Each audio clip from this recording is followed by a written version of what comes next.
चलिए क्वेश्चन है, क्वेश्चन के थ्रू हम एक नया टॉपिक को समझेंगे। ठीक है।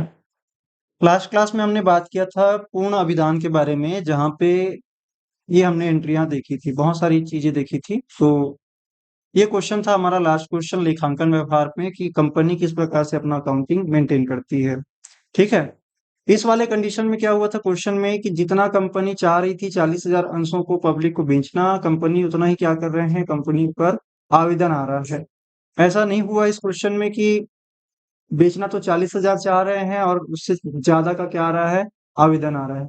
कई बार ऐसी भी परिस्थितियां होती है जहाँ पे कंपनी बेचना तो चाह रहा है जितना, उससे कई ज्यादा क्या आ जाते हैं, आवेदन आ जाते हैं। जैसे आ, किसी भी शॉपकीपर को ले लो, दुकान को ले लो। जैसे मेरे पास क्या है, पेन है ना। ऐसी मेरे पास मान लीजिए 10 पेन है और लोग खरीदने आगे 15 ठो। क्या मैं बेच पाऊंगा? क्या नहीं बेच पाऊंगा। तो इसी तरह से कंपनी भी क्या करती है, जितना उनको बेचना रहता है अंशों को उतना ही बेचती है। तो कुछ ना कुछ तो करना पड़ेगा। अब वो कंपनी के पास कई सारे रास्ते हैं, मैं पहले उनको समझाता हूँ क्या रास्ता है। देखो, अभी तक हमने जो बात किया है कंपनी में अभिदान के ऊपर बात किया। अभिदान मतलब होता है सब्सक्रिप्शन। अभिदान का मतलब क्या होता है, सब्सक्रिप्शन। सब्सक्रिप्शन मतलब क्या हो गया, कि पैसा दो और कंपनी के क्या करो, आवेदन करो और कंपनी के ओनर बनो। ठीक है। पहला हमने बात किया पूर्ण अभिधान की। पूर्ण अभिधान मतलब कम, इसको फुली सब्सक्राइब बोलते हैं, पूर्ण अभिधान। पूर्ण अभिधान का मतलब होता है फुली सब्सक्राइब, है ना। 100% मिल गया। 100% क्या हो गया, जितना बेचना चाह रहे थे उतना ही क्या हो गया, बिक गया। 100% बिक गया। तो इसको हम बोलेंगे फुली सब्सक्राइब। Fully subscribe. ठीक है। दूसरा जो होता है, ये वाला क्वेश्चन हमने देख लिया। फुली सब्सक्राइब के केस में हमारा क्या होता है, कोई दिक्कत नहीं आता है, हम जैसा पैसा मंगाते हैं एज इट इज वैसे ही काम चलता है। दूसरी बात जब कर रहे हैं, दूसरा क्या होता है, इसको बोलते हैं अल्प अभिदान। क्या बोलते हैं, अल्प अभिदान। अल्प अभिदान का मतलब नाम से स्पष्ट है। अल्प अभिदान का मतलब नाम से स्पष्ट है कि अल्प मतलब कम हो गया है। मतलब हम बेचना चाह रहे हैं 100 तो बिक रहे हैं कुछ कम, उससे कहने का मतलब 100% से कम। 100% से कम। तो उसको हम क्या बोलेंगे, अल्प अभिदान बोलेंगे। इसको बोलेंगे अंडर सब्सक्रिप्शन या अंडर सब्सक्राइब बोलेंगे। क्या बोलेंगे, अंडर सब्सक्राइब। क्लियर है। तीसरा जो होता है कंडीशन, वो होता है ओवर सब्सक्रिप्शन का, जिसको हम बोलते हैं अति अभिदान। तीसरा जो कंडीशन है, ये बहुत इंपॉर्टेंट टॉपिक है एग्जाम के पॉइंट ऑफ व्यू से भी और कॉन्सेप्ट के पॉइंट ऑफ व्यू से भी। तो यहाँ पे हम बात कर रहे हैं तीसरा जो है, इसको हम बोलते हैं अति या अधि भी बोलते हैं। अधि भी बोलते हैं या अति भी बोलते हैं, अधि अभिदान भी बोलते हैं। अपना जो एनसीईआरटी बुक है इसको अधि अभिदान बोलता है। ठीक है। तो इसको हम क्या बोलेंगे, बेचना तो चाह रहे हैं 100%, लेकिन यहाँ पे लोग खरीदने के लिए, है ना, ज्यादा से ज्यादा लोग आ रहे हैं, 100% से ज्यादा हो रहे हैं। ऐसे कंडीशन को हम बोलते हैं ओवर सब्सक्रिप्शन। ओवर सब्सक्रिप्शन या ओवर सब्सक्राइब बोलते हैं हम।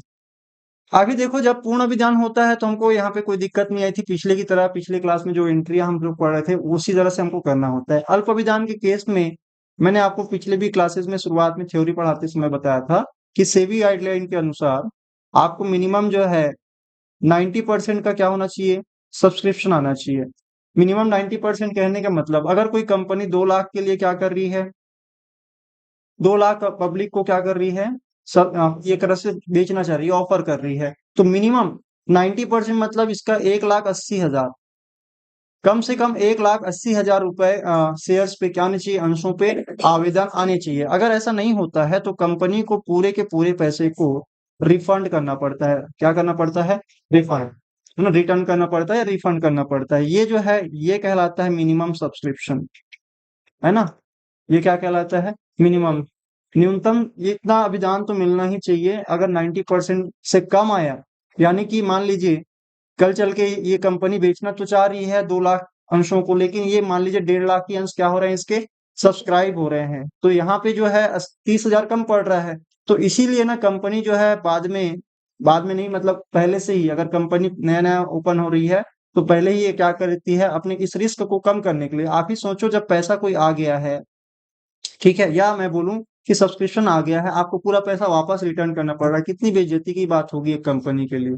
तो इसीलिए कंपनी कभी नहीं चाहती कि उनके द्वारा जो ऑफर किया गया है उतना से कम बिके, 90% से कम बिके। तो इसके लिए वो क्या करती है, एक अंडर राइटर अपॉइंट करती है। क्या बोलते हैं, अंडर राइटर, ठीक है। या इसी को एक तरह से आप समझ लो कि वो क्या करता है, आपके अंशों को बेचने का ये लेता है, जिम्मा लेता है। जैसे हम लोग कई बार कहते हैं ना, सेकेंड हैंड मोबाइल वगैरह बेचते हैं, तो वो लोग क्या करते हैं, पार्टी उनको मिलती रहती है, तो वो लोग क्या करते हैं, एक दूसरे को बताते हैं कि ये नया आया है, सेकेंड हैंड बिक रहा है, आप बेच ले लो। तो ये क्या, बिकवाने का एक आदमी रहता है, जिसको बिकवाने का क्या दे दिया जाता है, पूरा जिम्मा दे दिया जाता है, और इसके बदले में इनको कुछ ब्रोकरेज, यानी कि एक तरह से मैं बोलूँ कि कमीशन टाइप का दे दिया जाता है। क्लियर है? ऐसा मिनिमम केस होगा, हमारे सिलेबस में इतना ज्यादा डिटेल में दिया नहीं है। तो ये चीज है अल्प अभिधान वाली केस में। तो जब भी हम पैसा मंगाएंगे, तो जो भी कैलकुलेशन होगी ना, इस 1,80,000 पे होगी, क्योंकि जो सब्सक्रिप्शन आता है, सिर्फ उसी पे क्या करेंगे, पैसा सामने वाले पार्टीज को, यानी कि अंशधारियों को मंगाएंगे। जैसे मान लीजिए इस क्वेश्चन में अगर मैं बोलता हूँ कि 10 रुपए के जो शेयर है, उसमें से हम मान लीजिए 3 भाग में मंगा रहे हैं, 5, 3 और 2 रुपए, जिसमें प्रथम याचना, प्रथम को आवेदन बोलेंगे, आवंटन बोलेंगे, और इसको प्रथम और अंतिम याचना बोल देंगे। अब यहाँ पे अगर मैं बोलूं कि 1,80,000 अंशों पर आवेदन आया, अब मिनिमम 90% हो गया कि नहीं हो गया, हो गया। तो ऐसे कंडीशन में जो भी कैलकुलेशन होगी, हम 1,80,000 पे पहले 5 रुपए आएगा, तो 18,590 मतलब कितना हो जाएगा, 9 लाख हो जाएगा। ठीक है। अगली बार जब ये आएगा 18 का 1,80,000 पे 3 रुपए आएगा, तो हम जब भी कैलकुलेशन करेंगे तो इस 1,80,000 पे करेंगे, ना कि 2 लाख पे, क्योंकि 2 लाख तो सब्सक्राइब हुए ही नहीं। तो पैसा कितने लोगों को मंगाओगे, कितने अंशों पे मंगाओगे, 1,80,000। तो जो भी कैलकुलेशन होगी वो 1,80,000 के आधार पे होगी, ना कि आपके 2 लाख के हिसाब से। ठीक है। चलो, ऐसे केस बहुत ही कम रहेंगे। तो अभी नेक्स्ट जो टॉपिक है उस पर देख फोकस करते हैं, जिसको हम बोलते हैं ओवर सब्सक्रिप्शन, अति अभिदान। ओवर सब्सक्रिप्शन, ठीक है। ओवर सब्सक्रिप्शन, ओवर सब्सक्रिप्शन का मतलब ये हो गया, जैसे आप तो बेचना चाह रहे हैं 2 लाख, और मान लीजिए सामने वालों ने, मतलब पब्लिक से हमको मिल गया 2,50,000। एग्जाम्पल के लिए, फॉर एग्जाम्पल, हम बेचना चाह रहे हैं 2 लाख अंश, लेकिन लोग खरीदना कितना चाह रहे हैं, 2,50,000। ऐसे कंडीशन में क्या होता है, बहुत समस्या आती है। कहने का मतलब ये है कि ऐसे कंडीशन में कंपनी के बीच में समस्या ये आती है कि कंपनी 2 लाख से ज्यादा अंश को बेच नहीं पाएगी, क्योंकि वो बेचना ही कितना चाह रही है, 2 लाख। सर, तो इनके पास तो और भी पड़ा रहता है। जैसे मान लीजिए कंपनी के पास 1 करोड़ शेयर है, 2 लाख निकाल दिए अभी के लिए, कितने निकाल दिए, 2 लाख, है ना। तो कोई ज्यादा बड़ा ये नहीं है। वो तो और भी निकाल सकते हैं, क्योंकि पास उनके ऑथराइज शेयर कैपिटल बहुत ज्यादा होते हैं, अधिकृत पूंजी। लेकिन कंपनी जो है, आपको पहले ही पता है कि कंपनी अपने जितने जरूरत है उतना ही पैसा क्या करती है, पब्लिक से मंगाती है। एक्स्ट्रा पैसा मंगा के वो अपने ऊपर बोझ नहीं डालती। तो इसलिए कंपनी क्या करती है, अगर उनको 2 लाख शेयर्स बेचना है, तो 2 लाख से ज्यादा वो अगला नहीं निकालते हैं। समझ में आ गया? अगर ये 2 लाख शेयर्स बेचना चाह रहे हैं, तो ऐसे कंडीशन में क्या होता है कि जो एक्स्ट्रा पैसा आ गया है, एक्स्ट्रा पैसा आएगा कि नहीं आएगा। देखो, जब भी हम बोलते हैं कंपनी हमारा ओपन हो रहा है, ये मान लीजिए मेरी कंपनी, झोपड़ी नहीं, कंपनी है। ये क्या है, कंपनी। और यहाँ पे कई सारे लोग हैं जो क्या कर रहे हैं, कंपनी को पैसा, ये पैसा लगा रहे हैं, पैसा लगा रहे हैं। समझ में आ गया? अब ये पैसा तो लगा रहे हैं, कंपनी किसी को मना नहीं करेगी पैसा देने के लिए। लेकिन जब इनके संचालक मंडल क्या करेंगे, या जो इनके डायरेक्टर्स लोग क्या करेंगे, डिसाइड करेंगे कि किन लोगों को क्या बनाना है, अंशधारी यानी कि मालिक बनाना है, स्वामी बनाना है कंपनी का, किन लोगों को नहीं बनाना है। अब ऐसे कंडीशन में क्या होता है कि भैया यहाँ पे तो 2 लाख से ज्यादा आप बेच नहीं सकते, तो 50,000 को क्या करोगे, 50,000 को। तो आपके पास यहाँ पे 3 ऑप्शन, 3 रास्ते हैं। कितने रास्ते हैं, 3 रास्ते हैं। कैसे कैसे 3 रास्ते हैं, वो मैं अभी थोड़ी देर में समझा देता हूँ। ठीक है, एक क्वेश्चन के थ्रू समझेंगे वो 3 रास्ते कैसे कैसे होते हैं। ठीक है। पहला मैं अभी इसमें बताऊं तो यहाँ पे 50,000 जो शेयर्स है, ये कहीं से भी क्या नहीं होगा, अलॉट नहीं होगा। कहने का मतलब ये है कि आप सिर्फ 2 लाख तक का ही बेच पाओगे, 50,000 नहीं बेच पाओगे। तो क्या करना पड़ता है, अगर आपको 2 लाख ही बेचने हैं, तो एक काम करो, जो एक्स्ट्रा पैसा आया है 50,000 अंशों पे, जो भी पैसा आया होगा, 5 रुपए सपोज करना, 5-5 रुपए मंगा रहे हैं, है ना। और अगर 2 लाख पे आए, तो 2 लाख के 5-5 रुपए को रख लेना, और 50,000 के 5-5 रुपये को वापस कर देना। ये पहला कंडीशन है कि एक्स्ट्रा को क्या कर दो, रिजेक्ट कर दो। क्या कर दो, इसको बोलते हैं फुली रिजेक्टेड। क्या बोलेंगे, फुली एक्स्ट्रा को फुली रिजेक्ट कर दिए, पूरी तरह से क्या कर दिए, अस्वीकार कर दिए। ठीक है। दूसरा होता है मन रखना है, मान लीजिए कई बार होता है, आप देखे होंगे कई दुकानें, किराना दुकान है मान लीजिए, अगर मान लीजिए 2-3 प्रकार के कस्टमर आ गए और सबको वही चीज चाहिए, तो वो थोड़ा थोड़ा करके क्या सभी कस्टमर का थोड़ा दिल रख लेता है। वैसे ही यहाँ पे भी क्या होता है, कंपनी कई बार ये नहीं चाहती कि उनके यहाँ जो अभी जो क्या किए हैं, एक प्रकार से आवेदन दिए, उन सारे को निराश नहीं करना चाहती। तो क्या करती है वो, अनुपातिक आवंटन करती है। क्या करती है, अनुपातिक आवंटन। अनुपातिक आवंटन का मतलब ये हो गया कि अगर कोई कंपनी, अनुपात का मतलब जानते हो, अनुपात जैसे 3:2 लिखा है ना। अगर मैं बोल रहा हूँ 3 कोई मांग रहा है तो उसको सिर्फ 2 पकड़ा के घर भेज दिए, इसका मतलब ये। अगर कोई 6 मांग रहा है तो उसको कितना पकड़ा दिए, 6 मांग रहा है तो उसको 4 पकड़ा के भेज दिए। इसको इस प्रकार से समझना।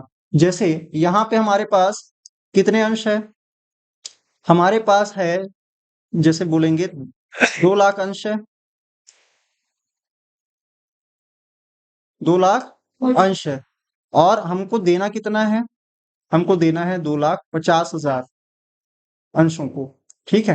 तो हम क्या करते हैं, ये इतने पे तो पैसा आ गया, तो हम बोलते हैं इनका रेशियो देखो, तो ये पहले जीरो हटा दो, 4 4 जीरो हटा देते हैं आगे पीछे से, और इसमें अनुपात निकालेंगे, तो देखो ये 20 लिखा है और ये 25 लिखा है। मतलब जिन्होंने 25 मांगे होंगे, 25 के लिए पैसा दिया होगा, उसको हमने सिर्फ 20 अंश दिए हैं।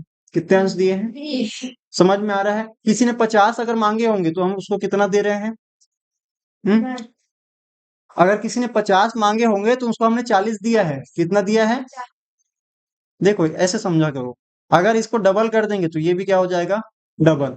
सिंपल है। अगर इसको मैं डबल कर रहा हूँ, 2 से गुना कर रहा हूँ, तो इधर भी क्या करूंगा, 2 से गुना। अगर कोई 50 मांग रहा है तो उसको मैंने कितने दिए होंगे, 40। इसको बोलते हैं अनुपातिक आवंटन।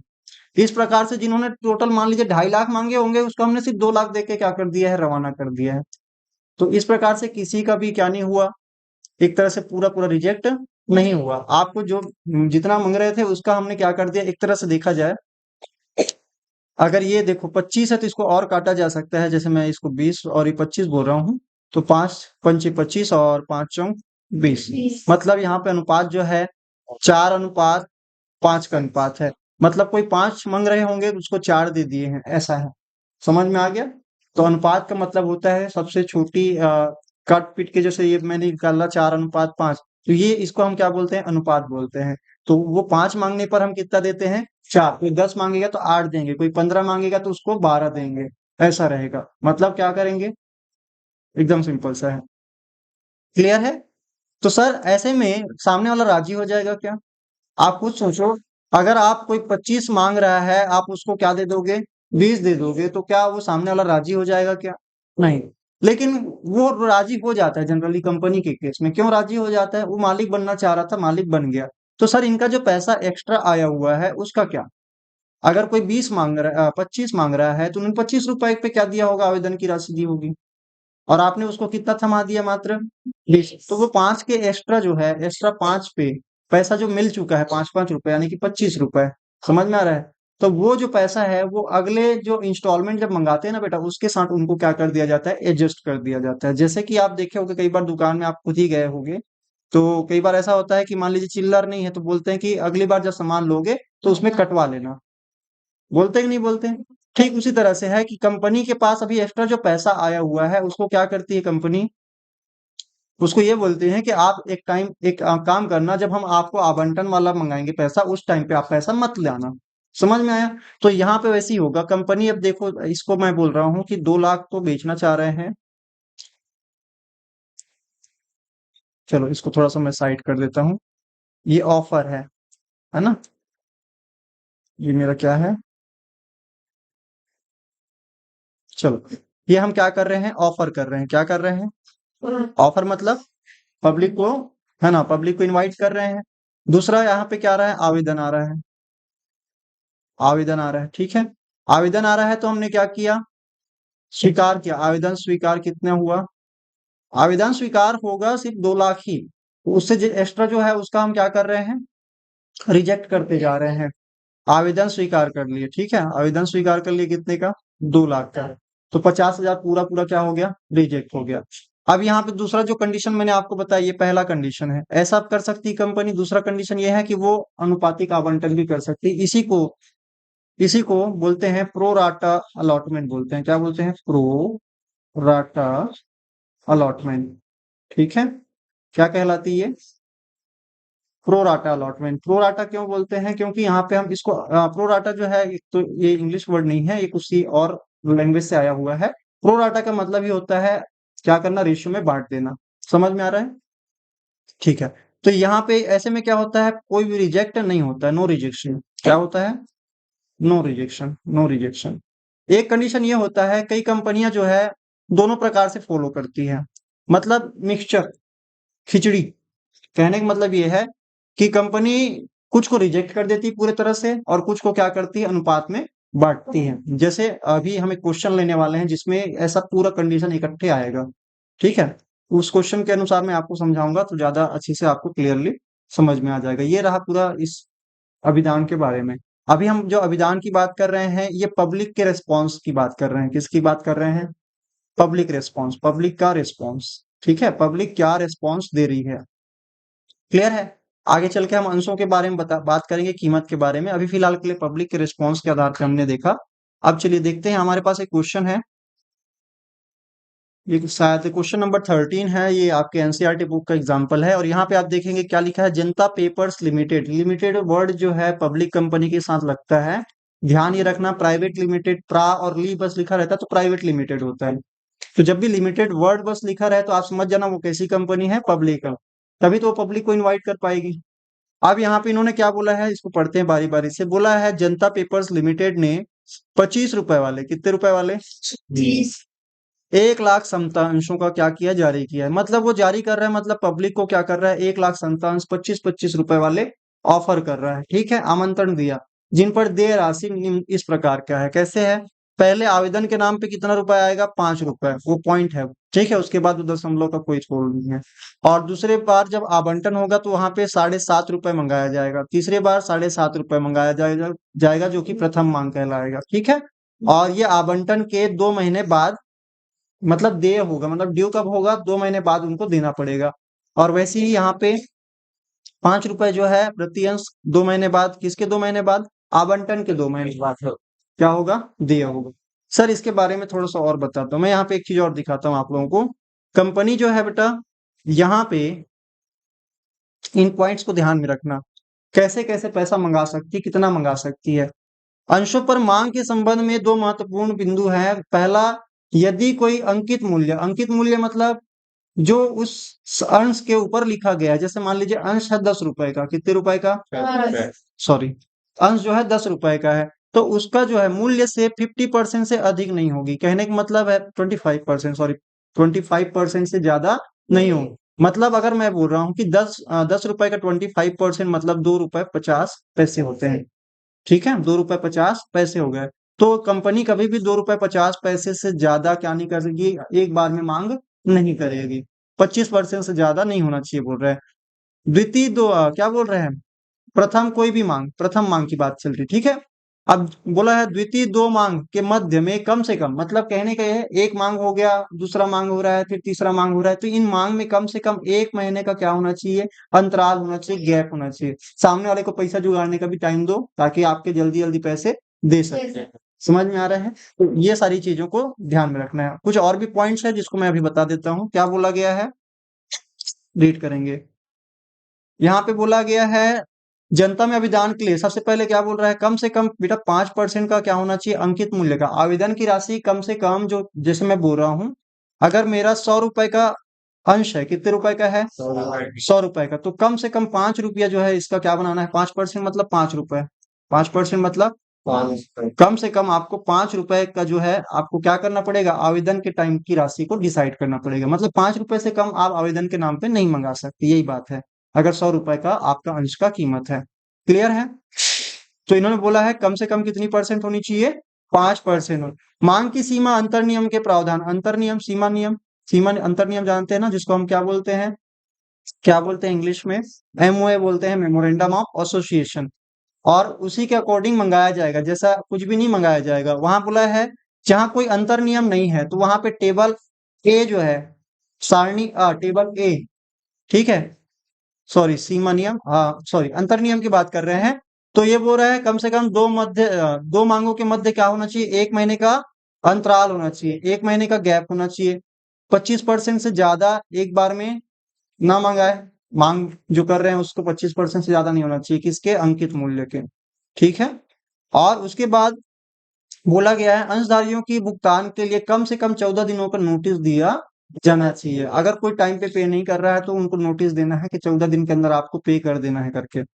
समान श्रेणी के सभी अंशों पर मांग के एक समान आधार से मांगा जाएगा। कहने का मतलब ये है कि अगर मान लीजिए कई प्रकार के होते हैं बेटा, जैसे कि अंश जो है ना, अंश पूंजी अंशधारी जो होते हैं, समता अंशधारी भी कई प्रकार के होते हैं, है ना, समता अंशधारी भी क्या होते हैं, कई प्रकार के होते हैं। तो उसी को बोला जा रहा है, जिस कैटेगरी के हैं भेदभाव आप नहीं करेंगे, सबको एक जैसा मंगाएंगे। अगर पहले कैटेगरी का है तो उसको आप एक जैसे मंगाएंगे, दूसरे वाले के साथ अगर दूसरा टाइप का मंगा रहे हैं तो उन दूसरे वाले के सभी को एक जैसे मंगाएंगे। अब यहाँ पे इन्होंने बोला है समता अंश और अधिमान अंश, जिसको हम पूर्वाधिकार अंश भी बोलते हैं, दोनों के लिए लेखांकन प्रक्रिया समान है, सेम टू सेम है। आगे चलकर हम जब समता समता जहाँ पे लिखा रहेगा वहां पे क्या वर्ड यूज कर रहे होंगे, पूर्वाधिकार वर्ड यूज कर रहे होंगे। क्लियर, ये बातें आपको ध्यान में रखनी, हालांकि एग्जाम में नहीं आता, कई बार एमसीक्यू में आ जाता है, बहुविकल्पी प्रश्नों में आ जाता है, इसलिए मैंने आपको ये बताया। समझ में आ गया? चलो, तो ये क्वेश्चन पे आते हैं, हमारे जो क्वेश्चन हम कर रहे थे। चलो, ये हमारा क्वेश्चन है, ठीक है। अब इन्होंने सारा कंडीशन फुलफिल किया, देखो 1 लाख समतांशों को है 5%, देखो 25 रुपए है, 25 रुपए का 5% कितना होगा, 5% निकालोगे कितना हो गया, 5% निकालोगे तो निकाल दो, 1.25 होगा मेरे ख्याल से। 1 रुपए 25 पैसे होता है ना। तो 1 रुपए 25 पैसे तो मंगा ही रही है ना, ये कंपनी मंगा रही है कि नहीं मंगा रही है, मंगा रही है। 5 रुपए मंगा रही है, मतलब उसके अंतर्गत आ गया। आवंटन है, और आपको देखो ये सारी चीजें चेक नहीं करना है, क्वेश्चन जैसे बोल रहा है एज इट इज उसको फॉलो करना है। अब यहाँ पे बोला क्या गया है आगे, इन्होंने बोला है कि 1 जनवरी को क्या किया गया है, 4 लाख अंशों के लिए क्या आया है, कंपनी बेचना चाह रही है 1 लाख, और आ कितना गया है 4 लाख। तो क्या 4 लाख बेच पाएगी, नहीं बेच। तो इसको क्या कर रहे हैं, वो आवेदन को रिजेक्ट करना पड़ेगा। तो यहाँ पे कैसे बोल रहे हैं, आवेदन प्राप्त किए और 1 फरवरी, 1 फरवरी मतलब आवंटन कब किया गया है, 1 फरवरी को आवंटन किया गया है। तो ये डेट को भी ध्यान में रखना है, कब क्या हो रहा है। आगे चल के इस डेट की भी कीमत होगी, लेकिन अभी फिलहाल के लिए डेट की कोई वैल्यू नहीं है, बस हमारे इसमें एक एंट्री में दिखाने के लिए काम आएगा। और यहाँ पे आगे क्या बोला गया है, संचालकों द्वारा 2 लाख के अंशों के लिए आवेदन के बिल्कुल रद्द कर दिया। कहने का मतलब है हम बेचना चाह रहे हैं कितना, देखो 4 लाख आया है आवेदन, कितना आया है 4 लाख। तो पहले जो 2 लाख है उनको रिजेक्ट कर दिए, कितना 2 लाख को रिजेक्ट कर दिए। अब बचे कितने 2 लाख, 2 लाख जो कि क्या हो रहे हैं, उनको पैसा उनका अभी हमने रख लिया है। अब बोला है कि जो 2 लाख है उसमें से 80,000 को पूर्ण क्या कर दिया गया है। देखो बेटा, आपको 1 लाख से ज्यादा तो नहीं कर सकते, 80,000 वाले जिन्होंने 80,000 मांगा था उसको पूरा पूरा 80,000 दे दिए। अब बचा कितना आपका 20,000, मतलब 80,000 जिन्होंने मांगा होगा उसको पूरा दे दिए। तो बचा जो है आपके पास, अगर मैं बोलूं इसमें थोड़ा सा इसको साइड में लिखता हूँ, ठीक है। अगर जिन्होंने 80,000 मांगा होगा तो उसको पूरा दे दिए, तो बचा आपके पास 1 लाख में से, अगर 80,000 मांगने वालों को आपने 80,000 दे दिया तो आपके पास सिर्फ 20,000 बचे। और मांगने वाले लोगों में अभी 2 लाख लोग हैं जिसको आपने रिजेक्ट नहीं किया था। अब जिसको 2 लाख में से 80,000 को तो दे दिया 80,000, तो बचे 1,20,000। अब इस 1,20,000 मांगने वालों को आपके पास बचा मात्र 20,000 अंश है, तो इसको आप क्या कर रहे हैं, अनुपातिक आवंटन कर रहे हैं। यही बात इन्होंने कही है। क्या बोला है, संचालकों द्वारा क्या बोला गया, संचालकों द्वारा 2 लाख अंशों के लिए आवेदन को बिल्कुल रद्द कर दिया गया, 80,000 अंशों के लिए पूर्ण आवंटन किया गया। पूर्ण करने का मतलब जितना मांग रहे हैं उतने के लिए उनको क्या बना दिया गया है, ओनर बना दिया गया, अंशधारी बना दिया गया है। और जो 20,000 अंश है उसके लिए आवेदकों को अनुपातिक आवंटन किया गया। मतलब अगर किन्हीं ने 1,20,000 अंश वाले जो होल्डिंग में थे, रुके हुए थे, जो कि सिर्फ 20,000 अंश है उनके पास देने के लिए, तो हमने क्या किया होगा कि जिन्होंने 6 मांगा होगा, कितना मांगा होगा, जिन्होंने 12 मांगा उसको मात्र हमने 2 देके क्या कर दिया है, रवाना कर दिया। बात समझ में आया?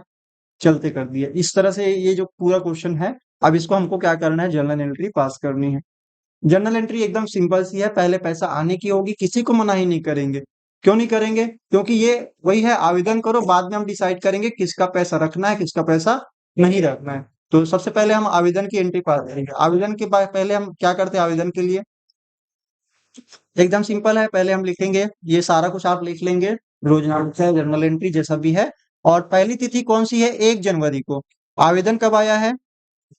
2000 सॉरी 2017, 2017 और 1 जनवरी। ठीक है, 1 जनवरी क्या हो रहा है, हम यहाँ पे लिख देते हैं, क्या लिखेंगे? बैंक खाता विकलन, बैंक खाता विकलन हो गया, और अंश आवेदन खाता से पहले भी किए हुए हैं। तो यहाँ पे कितना रुपया आएगा? तो कैलकुलेशन आप चाहें तो इसके साइड में लिखकर दिखा सकते हैं। आप बोलेंगे कितने, पहले तो 4 लाख पे पूरा पैसा आएगा। कितना रुपया आएगा? हर 4 लाख पे आपने मंगाया कितना था? 5-5 रुपए मंगाए थे। आवेदन के टाइम पे कितना मंगाए थे? 5 रुपए। तो हम यहाँ पे बोल सकते हैं कि आवेदन के नाम पे 4 लाख अंशों पे आपके 5 रुपए प्रति अंश आए होंगे। तो 5 × 20 यानी कि कितने हो गए? 20 लाख रुपए हो गए। कितने लाख हो गए? 20 लाख, 20 लाख। क्लियर है? यहाँ पे आपको क्या एंट्री करनी है? अंश का आवेदन, 4 लाख अंशों पर प्रति अंश 5 रुपए आवेदन की राशि प्राप्त हुई। ये आपको क्या करना है? टिप्पणी में लिखना है। अगला, जब ये पैसा आ गया है तो अगली एंट्री जो होगी, इसको अंश पूंजी बनाने की होगी।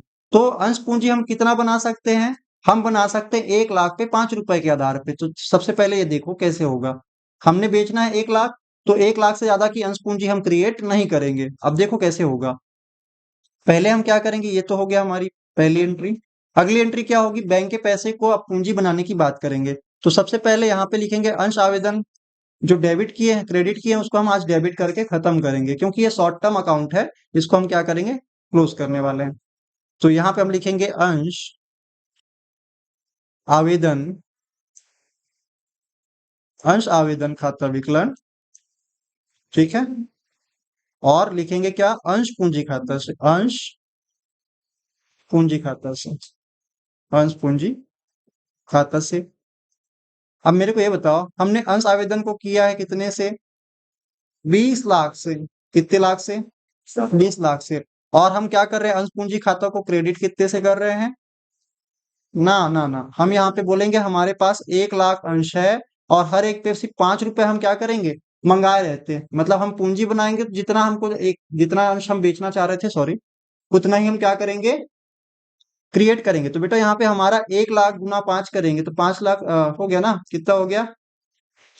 आपको नहीं लगता कि आवेदन पे जो है 15 लाख रुपए एक्स्ट्रा आ चुके हैं?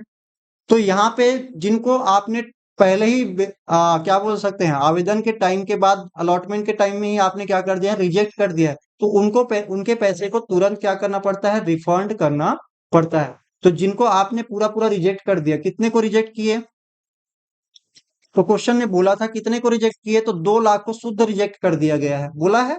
तो हम यहाँ पे क्या करेंगे? अगली एंट्री में हम उनका पैसा अपने पास जमा करके नहीं रखेंगे, नहीं तो उन पर ब्याज देना पड़ सकता है। तो इसलिए हम क्या करते हैं? तुरंत ही जो पैसा है उनका रिफंड कर देंगे, और यहाँ पे जब पैसा जाएगा तो बैंक खाते को ही हम क्या कर देंगे? क्रेडिट कर देंगे। क्योंकि जब आता है तो क्या करते हैं? डेबिट, तो जाएगा तो क्या बोलेंगे? बैंक खाते को क्रेडिट। कितने से? तो यहाँ पे बोलेंगे 2 लाख अंशों पे जो एक्स्ट्रा पैसा आ गया, 2 लाख अंशों पे आया है, 5-5 रुपए आया है। तो बोलो कितना हो गया? 5 दूनी 10। तो ये 10 लाख जो रुपए है वो क्या हो गया? एक्स्ट्रा आ चुका था। बात समझ में आया? अब यहाँ पे कुछ लोगों को अनुपातिक आवंटन किया गया है, उनका पैसा हमारे पास पड़ा हुआ है। तो सर उसका क्या करेंगे? तो वो जो एक्स्ट्रा पैसा है बेटा, वो जो है यहाँ पे मैं एक्स्ट्रा एक लाइन लिख रहा हूँ। आप देखना, इधर में 20 लाख लिखा मैंने डेबिट में, और क्रेडिट में कितना हुआ है? मात्र। तो 5 लाख का क्या होगा? वो पैसा हम आवंटन के समय में ड्यू कर देंगे, जैसे अभी मैं थोड़ी देर में बताऊंगा कैसे होगी, समझ आ जाएगा आप लोगों को। अब यहाँ पे मैं लिख लेता हूँ, अंश आवंटन। आवंटन के टाइम पे पैसा जब मंगा रहे होंगे ना, तो उस टाइम का ड्यू जो है हम पहले से कर देंगे कि ये पैसा कहाँ चला गया? अंश आवंटन खाते में। क्योंकि इसके बाद कौन सी राशि मंगाने वाले हैं? आवंटन की। तो उन लोगों को जिनको हमने क्या नहीं किया है? अंशों को अलॉट नहीं किया है या प्रोराटा कर दिए हैं, एक प्रकार से उनको आनुपातिक किया गया है, तो उनके एक्स्ट्रा पैसा को हम अभी रखे हैं और वो क्या बोले हैं, अंश आवंटन खाता। ठीक है, अंश आवंटन खाता से। और कितना, तो आप बोलेंगे कितना हो गया, 5 लाख आएगा, ये तो आपको पता है, ये 5 लाख हो गया, है ना। और ये कितना कितना होगा, तो आप ये कर के देख लो, 1 लाख होगा। नहीं समझ में आ रहा तो 1 लाख यहाँ है, 2 लाख यहाँ है, तो बचा क्या, 1 लाख। अब उनके 1 लाख पे एक्स्ट्रा पैसा आया हुआ है, तो उसको हमने क्या कर दिया है, 5 रुपए के हिसाब से हमने उसको रिकॉर्ड कर दिया। बात समझ में आ गया।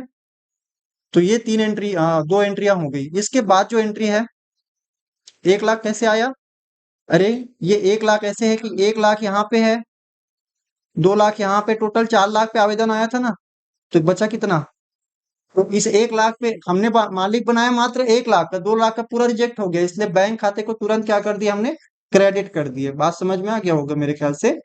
ठीक है, तो बचे जो 1 लाख है उसका हम पैसा एक्स्ट्रा रख लिए हैं। तो ये जो 1 लाख रुपए अभी एक्स्ट्रा पैसा हमारे पास पड़ा है, 1 लाख अंशों पे 5-5 रुपए, उसको हम बाद में क्या करेंगे, एडजस्ट करेंगे, अभी थोड़ी देर में समझ में आ जाएगा। तो हमारी जो है अगली एंट्री, अब बेटा ये जो एंट्री है वो रिवर्स हो जाता है, मैंने आपको बताया था। अब हम क्या करेंगे, पहले ड्यू करेंगे। ड्यू करेंगे मतलब पहले वो आवेदन खाता, आवंटन खाता, मांग की खाता जो भी है उसको पहले ड्यू करेंगे और अंश पूंजी को पहले क्रिएट करेंगे।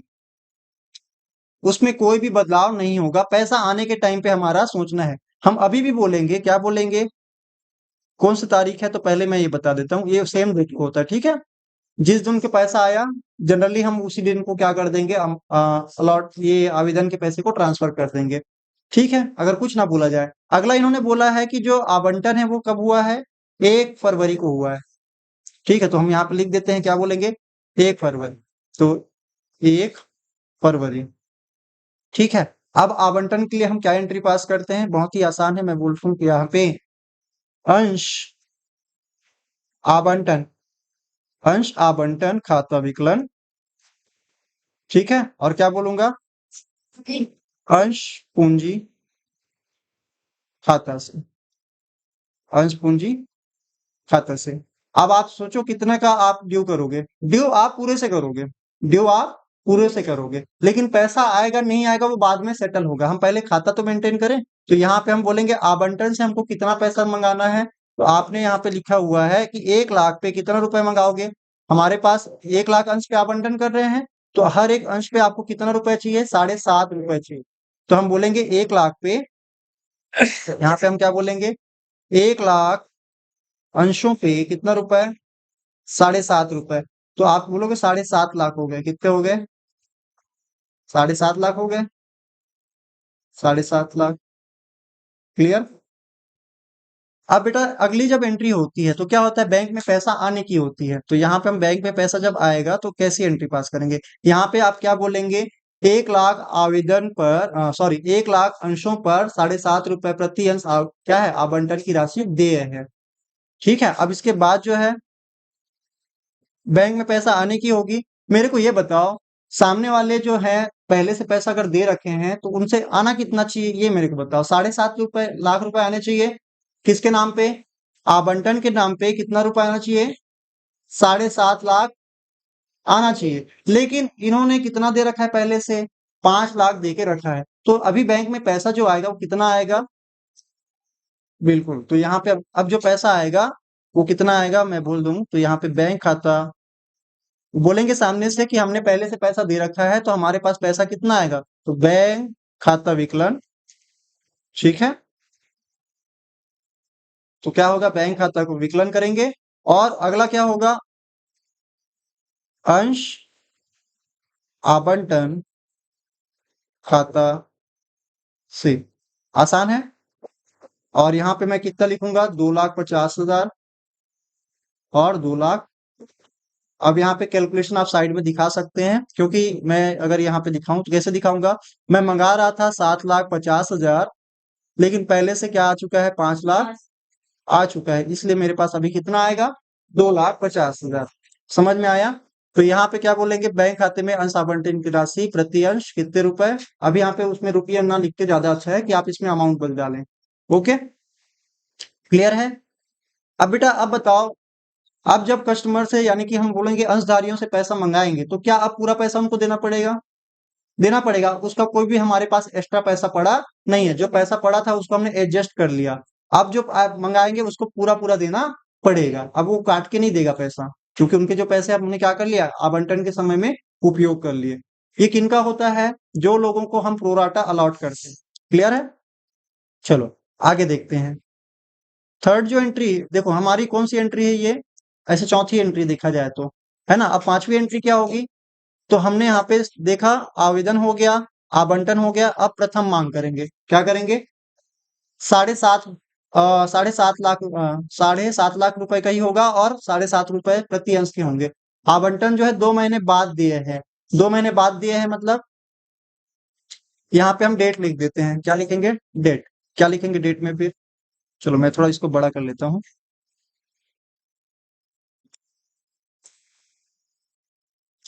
यहाँ पे मैं क्या लिखने वाला हूँ,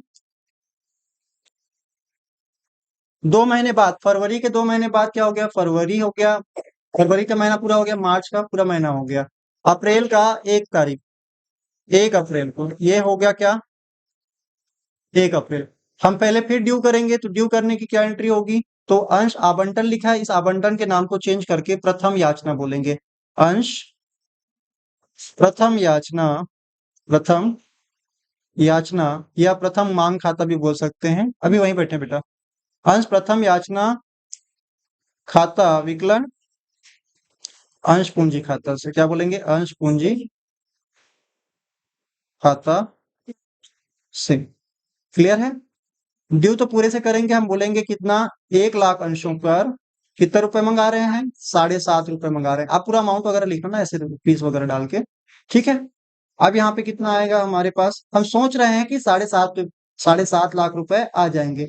और क्वेश्चन ने कहीं पर भी ये नहीं बोला है कि कोई सा भी पैसा पेंडिंग है, सारा पैसा टाइम पे मिल रहा है, ठीक है ना। तो यहाँ पे हमारी अगली एंट्री क्या हो जाएगी, यहाँ पे क्या बोलेंगे, आप टिप्पणी में लिखेंगे अंश प्रथम याचना पर, है ना, 1 लाख अंशों पर अंश प्रथम याचना की प्रति अंश 7.5 रुपए राशि जो है देय है, ठीक है। अब इसके बाद जो है अगली एंट्री पैसा आने की होगी, तो सिंपल है, बैंक खाता विकलन होगा, सेम टू सेम है पूरा। अब यही जो है प्रोसेस क्या होता जाएगा, रिपीट होता है। तो यहाँ पे हम बोलेंगे बैंक खाता विकलन, बैंक खाता विकलन। देखो ये जो एंट्री मैंने गड़बड़ पास कर दिया, एक एक्चुअल में ये जो एंट्री है, ये वाली, ये यहाँ पे होगी। हम जो ड्यू करेंगे ना बेटा, ड्यू करेंगे तो इसी तारीख को करेंगे, 1 फरवरी को। समझ में आ रहा है? पैसा जब आएगा वो कब आएगा, 1 अप्रैल को आएगा। तो यहाँ पे हमारी यही चीजें होंगी। तो बैंक खाता विकलन, यहाँ पे मैं लिख देता हूँ, बैंक खाता विकलन होगा, और अंश प्रथम याचना खाता से। क्लियर है? कितना रुपए आएगा, तो कैलकुलेशन यहाँ पे दिखा सकते हैं आप, 1 लाख अंशों में पूरा राशि मिल चुका है, जो 7.5 रुपए, ठीक है। तो ये क्या हो गया, 7.5 लाख आ गया, 7.5 लाख, 7.5 लाख, ठीक है। क्लियर? फिर इसी प्रकार से आपको क्या करना है, अगला अंतिम मांग करना है, द्वितीय अंतिम मांग, मतलब यही आखिरी है, इसके बाद और पैसा नहीं मंगाएंगे। आप देखोगे इन सबका टोटल जो है 25। अब बहुत ज्यादा कलरफुल हो गया,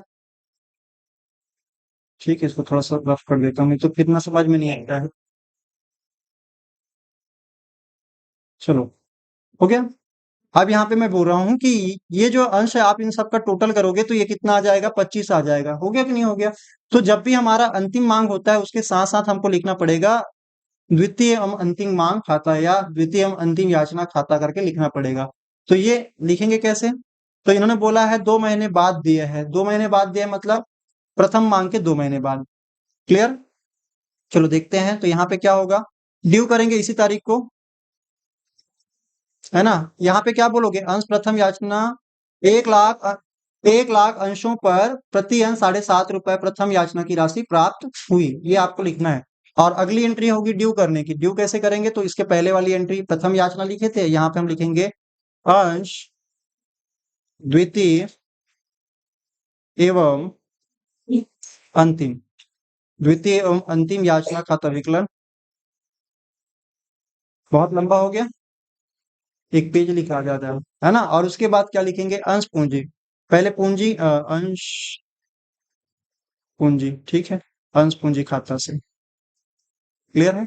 अमाउंट आप कितना डालेंगे, 5-5 रुपए मंगाए। आखिरी वाला जो क्वेश्चन आप देखोगे तो इसमें कितना मंगाया गया है, 5 रुपए। और ये 2 महीने बाद आएगी। तो पहले देख लेते हैं, आज ही ड्यू करेंगे ना। ड्यू कब करेंगे, 1 अप्रैल को ही करेंगे। और बोलेंगे कितना, 1 लाख अंशों पर 5-5 रुपए हम मंगा रहे हैं, ठीक है। तो कितना आएगा, 5 लाख 5 लाख। ये हमारी सोच है, हमने क्रिएट कर दिया, पैसा आएगा ही आएगा, ये हमारी सोच है। लेकिन ये जरूरी नहीं है कि पैसा आ जाए अभी। लेकिन क्वेश्चन में ऐसा कहीं पे भी ये नहीं बोला है कि किसी अंशधारियों ने क्या किया, गड़बड़ी किया है, सभी ने पैसा दे दिया है, ऐसा क्वेश्चन है। तो यहाँ पे हम क्या बोल रहे हैं, पैसा आएगा। तो पैसा अब यहाँ पे हमारे बैंक में पैसा आएगा, कैसे होगा, बैंक अकाउंट विकलन, बैंक खाता को विकलन करेंगे, बैंक खाता विकलन, अंश अंश द्वितीय एवं अंतिम। इतना लंबा लंबा लिखना पड़ रहा है। आपका ऐसा भी हो सकता है, 2-2 लाइनों में लिखो, याचना, अंतिम याचना, खाता। पूरा लिखना है, एक भी शब्द छोड़ना नहीं है, शॉर्टकट नहीं चलेगा यहाँ पे। तो पूरा पैसा आ गया है, तो यहाँ पे हम सिंपली लिख देंगे 5 लाख, और यहाँ पे भी 5 लाख। और बोलेंगे क्या, पहले तो ये ड्यू करने की एंट्री हुई, हम बोलेंगे अंश द्वितीय अंतिम याचना पर 1 लाख अंशों पर प्रति अंश 5 रुपए, द्वितीय अंतिम क्या है, याचना या मांग की राशि देय है। आप इसमें लिखोगे देय है, देय। और यहाँ पे प्राप्त हुई, ठीक है, इस प्रकार से लिखेंगे। क्लियर है, जी सर। आसान है क्वेश्चन। तो इसी प्रकार के क्वेश्चन आपके एग्जाम में आते हैं। और ये क्वेश्चन जो है एकदम कठिन नहीं है, बस आपको थोड़ी सी शुरुआत में ध्यान रखना है कितने पैसे को रिफंड करना है, कितने पैसे को एडजस्ट करना है। तो क्वेश्चन जो है सबसे क्रिटिकल यहाँ पे है, आप इस वाले एंट्री को विशेष ध्यान से करेंगे। क्लियर। तो ये रहा पूरी पूरी एंट्री, आप इस क्वेश्चन को देख सकते हैं, ये रहा।